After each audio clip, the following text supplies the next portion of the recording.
సరే, సృష్టి వర్మ ఈ అమ్మాయి మనకు బాగా తెలిసిన అమ్మాయి. యథా రాజా తథా ప్రజ అనే సినిమా ద్వారా హీరోయిన్గా ఎంట్రీ ఇద్దాం అనుకుంది.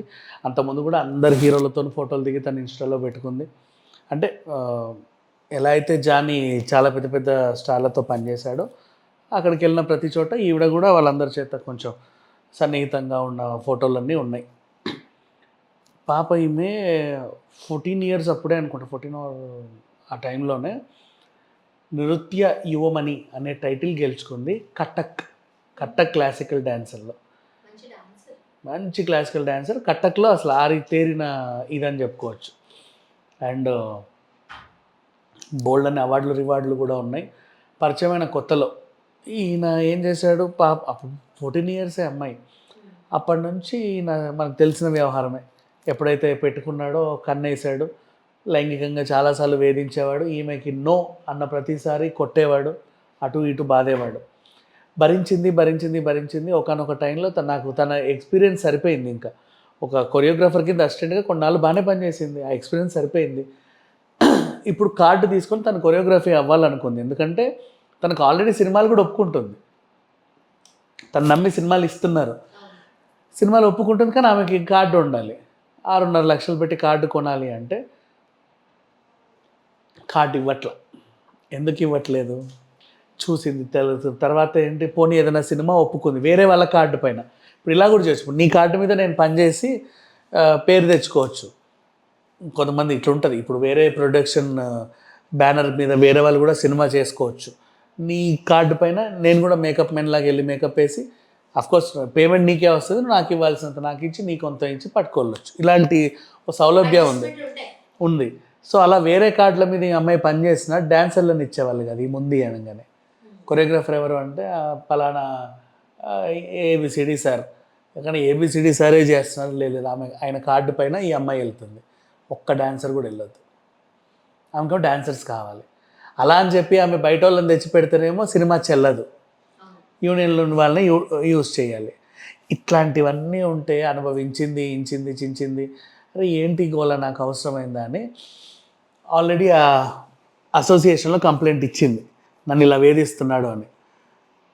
వాళ్ళందరిలో కొంతమంది జానీకి సన్నిహితులు ఉండడం వల్ల, పైగా జానీ పవర్ ఏంటంటే ఈ మధ్య పవర్ స్టార్ పవన్ కళ్యాణ్తో తిరిగాడు కదా, ఆయనకి ఇప్పుడు కేంద్రంలో మంచి గుర్తింపు వచ్చింది, రాష్ట్రంలో డిప్యూటీ సీఎం పదవి వచ్చింది, ఆ పార్టీ బాగా గెలిచింది. కేంద్రంలో కూడా ఈ పార్టీ కంటూ గుర్తింపు వచ్చింది నరేంద్ర మోడీ స్థాయి నుంచి. ఉందని వీళ్ళు అనుకుంటున్నారు బేసికల్లీ. సో పవన్ కళ్యాణ్ గారికి కొంచెం గుర్తింపు అనేది వచ్చింది. ఇలా వచ్చినందుకు ఈయన ఏం చేస్తున్నాడు, ఆయన అడ్డు పెట్టుకొని ఆ పార్టీలో నేను చాలా కీలకం, నేనే బాగా ఇది నేను ఒక పాట రాశాను తెలుసా ఎలక్షన్ ముందు, అసలు ఆ పాట వల్లే అందరూ ఆయన గెలిచాడు, ఆయన నన్ను ఎత్తిన పెట్టుకున్నాడు, నేను అంటే అంటే ఇండస్ట్రీలో నిన్ను ఏమైనా చేసేస్తాను నేను అన్నట్టు బెదిరించి ఈమెను అడ్డుకోవడం. నేనేంటో కూడా నీకు చూపిస్తాను, టాలెంట్ ద్వారా ఎంత ముందుకు వెళ్ళగలను అని ఈమె సోలోగా పోరాడింది. ఈ పోరాటంలో ఆగస్ట్ 18 మొన్న ఒక నెల క్రితం, మహా అయితే నెల క్రితం, సేమ్ ఆ కోల్కతా రేప్ కేసుని ఈమె దృష్టికి వచ్చింది. అంటే అంతకుముందు నుంచే వింటా ఉంది వార్తలు, ఆ ముందే బిజీలో కొంచెం అటు ఇటుగా ఓ రోజు ప్లెయిన్గా వార్త చూసింది. ఆమెను అందులో చూసుకుంది. అంటే లైక్ అక్కడ అటాప్సీ రిపోర్ట్ వచ్చింది కదా, ఆ పిల్లని అటేసి కొట్టారు, ఇటేసి కొట్టారు, చిత్రహింసలు పెట్టారు, అత్యాచారం చేశాడు. కానీ నన్ను కూడా వీడు ఇలాగే చేశాడు, బలవంతంగా చేశాడు, నేను వద్దంటే కొట్టాడు, ఏమో అలా చంపొచ్చు కూడా నన్ను ఒకరోజు కొట్టాడు. ఇప్పుడు క్యారీవాన్కి వెళ్ళడము, ఆయన ఇక నీతో ఆడపిల్ల కాబట్టి నేను మాట్లాడలేను ప్రతి టాపిక్, ఏదో చేయమని అడగడం, ఆమె నో ససేమిరా అనగానే అబ్బాయిని చేసి కొట్టడం. నెక్స్ట్ ఆమె అలాగే ఏడుపు వేసుకొని బయటకు వచ్చిన తర్వాత ఆ సీరియస్నెస్, నువ్వు నన్ను అడిగితే కాదంటావా అని చెప్పేసి ఓకే టేక్ అనగానే, ఏయ్ అమ్మాయి ఏం చెప్పా నీకు, ఏం చేస్తున్నావు, అడబా పాపా, యా నూరా ఆ స్టెప్ మళ్ళీ నేర్పించు అందరి ముందు. అలా పగ తీర్చుకునేవాడు. ఇట్లా పగ తీర్చుకొని ఆమె అన్నీ అనుభవించింది. తర్వాత తన సన్నిహితులు కొంతమంది ఉంటారు కదా, ఎంత కాదనుకున్నా ఈయన రాచకార్యాలు తెలిసిన వాళ్ళు, వాళ్ళతో ఈమె స్నేహం చేసి వాళ్ళ ఫ్రెండ్స్ ఎవరైనా సినిమాలు చేస్తుంటే అవి ఒప్పుకునేది పాపం, నేను ఎదగాలి అని చెప్పేసి. కానీ ఇక్కడ నొక్కుతునేవాడు, ఏ పని అవ్వనివ్వకుండా కట్టలు తెంచుకుంది. నెక్స్ట్ అందరితో కంప్లైంట్ ఇచ్చింది. సుప్రియ అర్లగడ్డ గారు, ఝాన్సీ గారు, తమ్మారెడ్డి భరద్వాజ ఇట్లాంటి వాళ్ళందరూ చూశారు కేసుని. ఝాన్సీకి అర్థమైంది ఇది ఏం కేసు, ఒక అమ్మాయి మీద లైంగిక ఆరోపణల కేసు, ఒక మాస్టర్ మీద వచ్చింది. సరే పర్లేదు వచ్చింది, ఎంతవరకు అథెంటిసిటీ ఉందో చూద్దాం. లేదు ఇట్లా వచ్చింది, ఆయన నిజంగానే ఏదో చేశాడు అంటే పెద్దలం మనం చూసి ఈ పిల్లకి ఏదో రకంగా న్యాయం చేద్దాం అని కూర్చున్నారు. కూర్చొని ఈ కేసు తీవ్రత చూసిన తర్వాత నో, ఇది మనం కూర్చొని తీర్పిచ్చేంతకు లేదు, దీంట్లో డెప్త్ చాలా ఉంది, ఆ పిల్లకి న్యాయం జరగాల్సిన అవసరం ఉంది, ఖచ్చితంగా లీగల్గానే వెళ్ళాలి. ఎందుకంటే 14 years నుంచి ఆ పిల్లని వాడుతున్నాడు. అంటే ఆ అమ్మాయి ఎప్పుడు చిన్న పిల్ల ఉన్నప్పటి నుంచి, ఇప్పుడు 21 మా ఆమె ఎప్పుడు వచ్చింది, 2019 నుంచి ఇంత పని చేస్తుంది, 2017 నుంచి పరిచయం పెంచుకుంది, 19 నుంచి పని చేస్తుంది.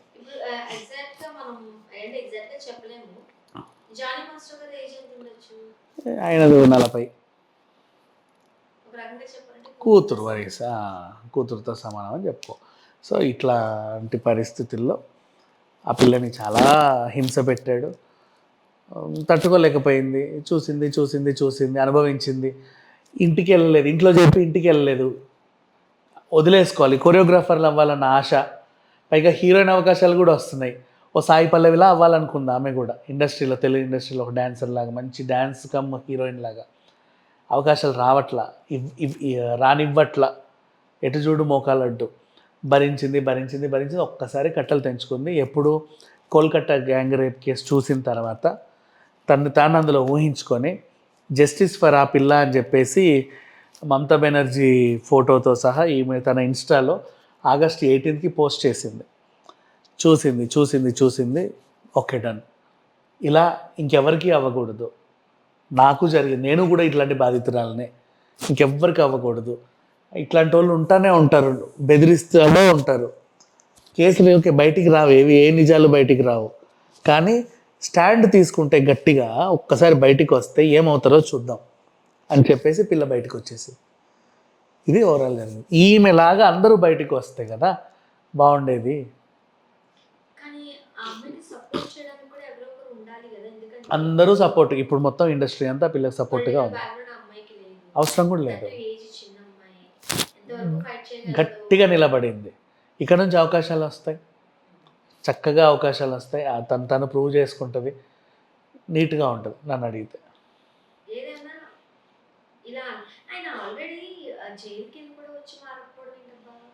2015లో జరిగింది ఇష్యూ, 2019లో వచ్చింది దాని తీర్పు. ఆ 4 ఏముందిలే కేసులు అలాగే పెడతారు, మనం అలాగే తిరిగి వచ్చాను. 17లో మళ్ళీ పిల్ల తగిలింది. ఈయన టీనేజర్స్ అంటేనే పిచ్చి, అదో పిచ్చి, టీనేజర్స్ అంటే ఇష్టం ఈయనకి.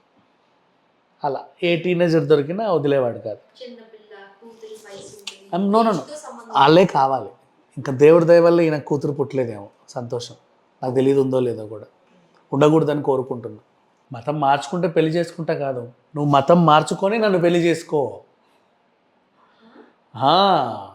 మార్చుకుంటే చేసుకుంటా అనేది ఇట్స్ ఎన్ చాయిస్ కాదు, ఇక్కడ రూల్. మతం మార్చుకొని నన్ను పెళ్లి చేసుకో. దీనికి సహాయం చేసింది వాళ్ళ ఆవిడ, జానీ మాస్టర్ వాళ్ళ ఆవిడ. జరిగిందేమో మా ఆయన పరువు నువ్వు తీ, మాకు అనవసరంగా అందరం రోడ్డున పడతావు, నాకు యాక్సెప్టబుల్లే, నువ్వు మా దాంట్లో నలుగురిని పెళ్లి చేసుకోవచ్చు ఉంది, నువ్వు కూడా మతం మార్చుకొని పెళ్లి చేసుకో. ఫస్ట్ వైఫ్ని కూడా ఇలాగే మతం మార్చి పెళ్లి చేసుకున్నాడు అని ఒక వార్త ఉంది, బట్ అది అబద్ధమేమో తెలియదు. ఈమెకి ఇష్టం ఉందో లేదో తర్వాత సంగతి. నువ్వు బయటికి వెళ్ళకు, ఏం చేయకు. మాస్టర్ వైఫ్ అంటే రేపటి రోజు నువ్వు స్టార్ కొరియోగ్రాఫర్ అయిపోతావు. ఆయన ఇద్దరు పెళ్లి చేసుకున్న పెద్ద విషయం ఏం లేదు, ఇండస్ట్రీలో హాట్ టాపిక్. నేను ఒప్పుకున్నానంటే ఇక మీకేంటి ప్రాబ్లం, హ్యాపీగా ఉండొచ్చు. నిన్ను ఎక్కడనో మహారాణి అయిపోతావు, సోలోగా నువ్వు కూడా సినిమాలో ఒప్పుకోవచ్చు, పెద్దగా ఇదైపోతావు, నీకంటూ గుర్తింపు ఉంటుంది, నువ్వు అనుకున్న కొరియోగ్రాఫర్ అవుతావు, స్టేటస్ కూడా ఉంటుంది, ఆలోచించుకో అని ఒక ఆప్షన్ కూడా ఇచ్చారు. ఇప్పుడు అందరు కూడా ఆయన మీద రేప్ కేసు పెట్టారు, బెదిరించాడు అని కేసు పెట్టారు, గాయపరిచాడు అని కేసు పెట్టారు. చిన్నపిల్లని లైంగికంగా వేధించినందుకు ఫోక్సో యాక్ట్ పెట్టాలి ఫస్ట్. కూతురుతో సమానమే ఫోక్సో యాక్టే వెయ్యాలి. అండ్ నెక్స్ట్ లవ్ జిహాద్ కిందకి వస్తుంది ఇది. మతం మార్చుకొని బలవంతంగా మతం మార్చి పెళ్లి చేయడం అనేది కూడా లవ్ జిహాద్. సో అంత తేలిక వదిలిపెట్టొద్దు ఇతన్ని. అండ్ ఆ అమ్మాయి వెనకాల ఎవరో హీరో ఉన్నాడు, వాళ్ళు ఉన్నారు వీళ్ళున్నారు అని వార్తలు వస్తున్నాయి. ఎవరున్నా అందరికీ ప్రశంసించాలే తప్ప వ్యతిరేకించాల్సిన అవసరం లేదు. నిలబడ్డారు అండంగా. ఇక నా మొగుడు జైలుకి వెళ్ళిపోతే ఉన్నది కూడా మొత్తం పోతుంది, మేము అందరం రోడ్డున పడాల్సి వస్తుంది. అదేదో ఈ పిల్లని కన్విన్స్ చేస్తే బెటర్ కదా అనుకుంది. చూడు, ఎవరి స్వార్థం వాళ్ళది. వాళ్ళ మనుషుల్లా అసలు ఒక ఆడవాళ్ళైనా అలా ఆలోచించవచ్చా? ఆ పిల్లకి న్యాయం చేయాలని పోరాడతావా, లేకపోతే నా మొగుడు, నా సంసారం, నా డబ్బు, నా పిల్లలు అని ఆలోచించింది?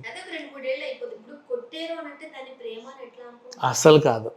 ఆమెని చాలా రకాలుగా హింస. ఆమె నో నో నో అంటుంది, అటు పీకి ఇటు పీకి కొట్టడం ఆమెని. నన్నే రిజెక్ట్ చేస్తావా అని అలా బలవంతంగానే ఇప్పుడు దాకా హ్యాపీగా. అసలు ఆమె కొరియోగ్రాఫర్ అవ్వాలని ఆమె ఆశ. ఇప్పుడు హీరోయిన్ కూడా అవుతుంది. చాలా బాగుంది అమ్మాయి, చాలా బాగుంటుంది అమ్మాయి చూడడానికి కూడా. అలా అది పరిస్థితి.